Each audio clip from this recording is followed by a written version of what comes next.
গ্রীষ্মকাল চলে এসেছে আর এর মধ্যেই চলে এসেছে ফলের রাজা আম। আজকে বলবো আম কেন ফলের রাজা আর এই আমের ইতিহাস নিয়ে আজকের আমাদের এই ভিডিও।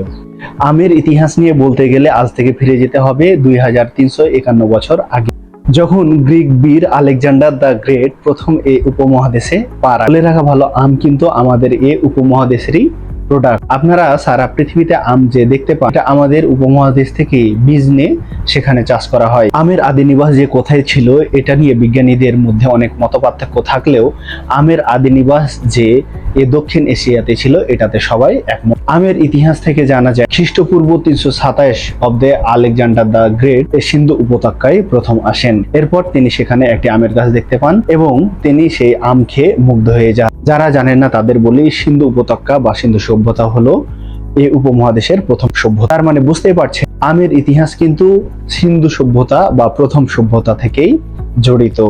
গ্রিক বীর আলেকজান্ডার দ্য গ্রেটের মাধ্যমে মালয় দ্বীপ, ফিলিপিন দ্বীপ, মাদাগাস্কার ও ইন্দোনেশিয়ায় এ আম ছড়িয়ে পড়ে। পরবর্তীতে চীনা পর্যটক হিয়াংজন 645 অব্দে বাংলাদেশে আসেন এবং তিনি বাংলাদেশের আম খেয়ে বিশ্বব্যাপী ফেমাস করে তোলেন। একদম সেলিব্রিটি হয়ে যায় আমাদের এই আম।